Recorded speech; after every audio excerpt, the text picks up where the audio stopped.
Today, I want to talk about true craftsmanship. If you're into streetwear or Japanese brands or even menswear in general, you must have heard of this brand. They're notorious for their price point and the quality. The fusion of old and new has become a new norm in men's fashion, and a lot of brands are telling a story of how they dug up the old archives to get inspirations from it. And there's a brand that wants to be the archive of the future.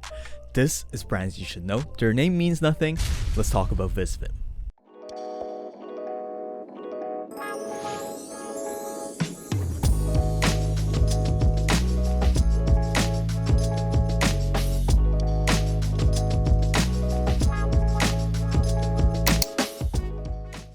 Veblen Goods refers to products that contradict the basic law of demand.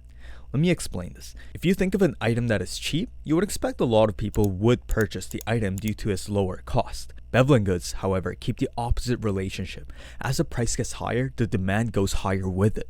This applies to many luxury items in menswear, and Visvim is one of the core Veblen brands. Founded in 2001 by Hiroki Nakamura, Visvim's philosophy is creating the future vintage. During this time, Japanese fashion was largely influenced by American style, which later evolved into workwear, American casual, and even the city boy look that's in the rise can be interpreted as Japanese take on American style.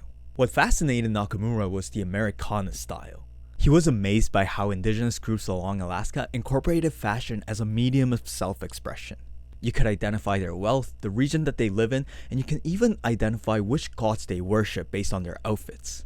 After moving to Japan, he worked at Burton Snowboards, and finally he launched his brand in 2001.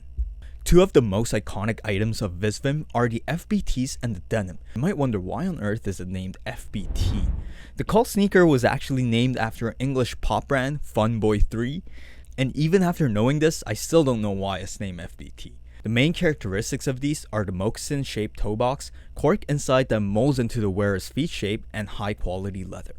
Moccasins refer to shoes that consist of sole and side made of one piece of leather, and that's why they have a form factor with stitch lines around the toe box. Traditionally, the flaps around the ankles can be flipped up to provide more warmth, but as far as I've seen, I haven't seen the FBTs doing these.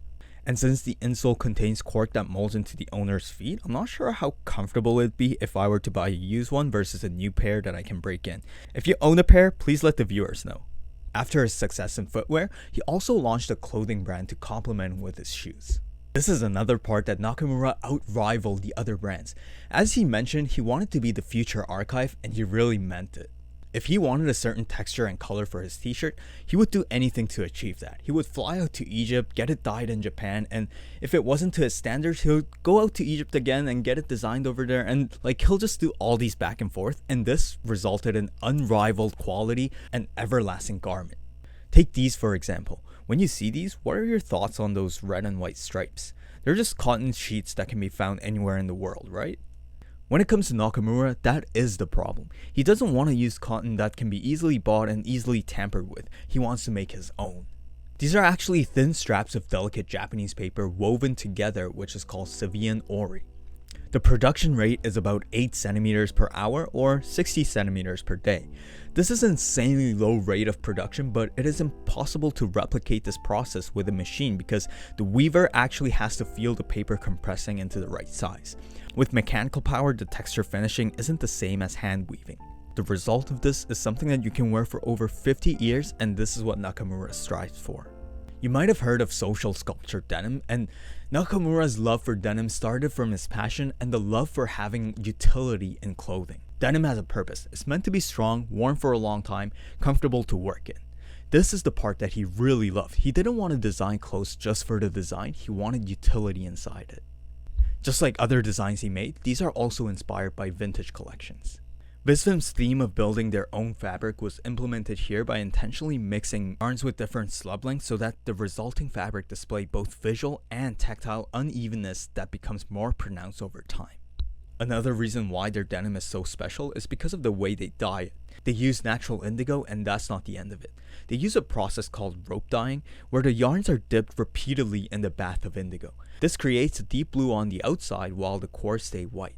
Technically, they could just dip it for a long period of time to obtain the same color, but rope dyeing provides better fade because within the fabric itself, there's color gradient. This might give you a brief idea of reasons for their steep price point, and you're not only purchasing the product, you're purchasing the passion that he's striving for, and I really like the idea of helping the designer what they really want to achieve. If you ask, is Visvim overpriced? My inner data scientist comes out and I would ask, what is the definition of overpriced? If it means, can it be replaced by a cheaper product with the same look? Yes, I do think it's overpriced. But if it means that it doesn't deserve the price tag, I would have to think about it because I do think it deserves the price tag and I really like what Nakamura is striving for. Thank you for watching and stay tuned for more brands you should know. See ya!